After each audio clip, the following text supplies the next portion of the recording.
एक कंप्लेंट पे आए थे आज अपन, कूलिंग नहीं आ रही बोल के कंप्लेंट आया।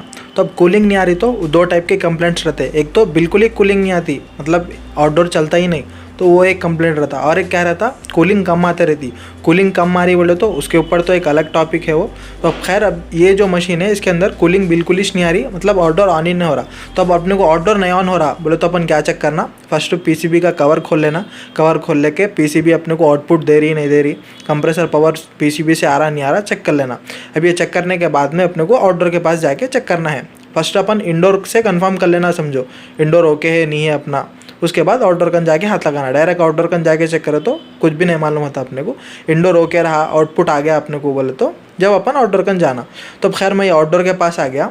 अब ये वो मशीन का आउटडोर है जो अपने को प्रॉब्लम है।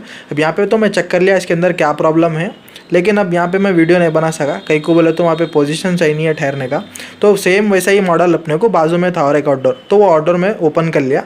अब इसमें देखेंगे अपने को उसमें क्या प्रॉब्लम आया था। वो यूनिट में मेरे को अंदर सीपी भी आ रहा था और आउटडोर में अपने को फ़ैन भी चल रहा था, लेकिन कंप्रेसर नहीं चल रहा था। और अगर अपने को कंप्रेसर भी नहीं चल रहा, फ़ैन भी नहीं चल रहा, मतलब आउटडोर बिल्कुल ही ऑन नहीं हो रहा बोले तो आके यहाँ पे आउटडोर के टर्मिनल के पास जो अपना कनेक्टर है ना, वहाँ पे सीपी आ रहा नहीं आ रहा चेक कर लेना। अगर सीपी नहीं आया बोले तो अपने को कम्युनिकेशन क्या है, इंडोर से आउटडोर के बीच में वायर है, अब वो वायर चेक कर लेना, वायर का प्रॉब्लम रहता। तो मैं क्या करा, कंप्रेसर का कैपेसिटर चेंज करा। ये जो मशीन में प्रॉब्लम आया चेंज करे तो भी नहीं ऑन हुआ। तो मैं क्या करा, मेरे पास के कैपेसिटर में कुछ तो प्रॉब्लम होगा बोल के बाजू जो रनिंग मशीन था उसका कैपेसिटर निकाल के इसको डाला, तो भी फिर इन्हें कंप्रेसर नहीं ऑन हुआ। तो अब कंप्रेसर नहीं ऑन हुआ तो मैं क्या करा, कुछ तो कैपेसिटर भी चेंज कर लिया अपन। अब उसके बाद क्या रहता, केबल रहता बीच में, कैपेसिटर से जो अपने कंप्रेसर को केबल जा रहा, वो केबल का कुछ भी प्रॉब्लम होगा बोल के केबल पूरा डिस्कनेक्ट करके चेक कर लिया। केबल भी पूरा ओके था। एम्प्स मीटर से कंटिन्यूटी पे लगाया, जब बजर बजता अपने को उसको कंटिन्यूटी मोड बोलते हैं, उस पर लगा के चेक कर लिया।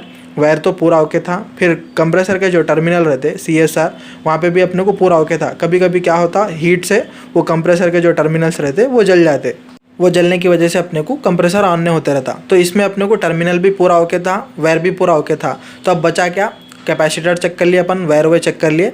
अब अपने को कंप्रेसर चेक करने का है। कंप्रेसर चेक करने के वास्ते जो है अपने को कंप्रेसर ओके है नहीं है, कंप्रेसर का कुछ भी प्रॉब्लम है नहीं है, वो चेक करने के वास्ते टर्मिनल में कंटिन्यूटी चेक करना। सेम एम्प्स मीटर को बजर के मोड पे लगाना, जब अपने को कंटिन्यूटी में जो टीट बोल की आवाज़ आती है ना, उस पर लगा के तीनों में चेक कर लेना। अब चेक कैसा करना है ये बोलो तो अपने को एम्प्स मीटर में दो वायरा रहते हैं, रेड ब्लैक। पहले एम्प्स मीटर के जो वायरा हैं उनको एक दूसरे को मिला लेना, रेड ब्लैक को आपस में मिला के चेक करना एम्प्स मीटर काम कर रहा नहीं कर रहा। उसके बाद क्या करना, आर पे एक वायर लगाना, एस पे एक वायर लगाना। जब चेक करना आ रही नहीं आ रही, फिर एक एस पे लगाना, फिर सी पे लगाना। ऐसी तीनों को एक दूसरे पे लगा के पूरे वायरा चेक करना, समझो आर से एस, एस से आर, एस से फिर सी, ऐसा कंटिन्यूटी आना। अगर तीनों में से एक में भी अपने को कंटिन्यूटी नहीं आई, समझो आर एस सी में से किस में भी एक में नहीं आई अपने को, तो प्रॉब्लम है। या फिर अपने को कहीं तो कॉपर पाइप पे थोड़ा सा एक छील देना, मतलब ऐसा लकीर मार के पहले कॉपर पाइप पे चेक कर लेना आ रहा नहीं आ रहा बजर। उसके बाद CSR में से एक एक वायर लगा के चेक कर लेना। अगर जब कंटिन्यूटी आ गई समझो तो बॉडी शॉर्ट हो गया कंप्रेसर, जब भी अपने कंप्रेसर का प्रॉब्लम है। या फिर तीनों अपने टर्मिनलों में से एक में भी अपने को कंटिन्यूटी नहीं आई बोलो तो कंप्रेसर का प्रॉब्लम है। तो ये केस में सी में अपने को कंटिन्यूटी नहीं आ रही थी, तो कंप्रेसर का ही प्रॉब्लम था इसके अंदर। तो आई होप के समझ में आ गया होगा सिंगल फेस के कैसेट AC में अगर कुछ भी प्रॉब्लम आया तो कैसा चेक करना। वीडियो पसंद आया तो लाइक करो, चैनल को सब्सक्राइब करो।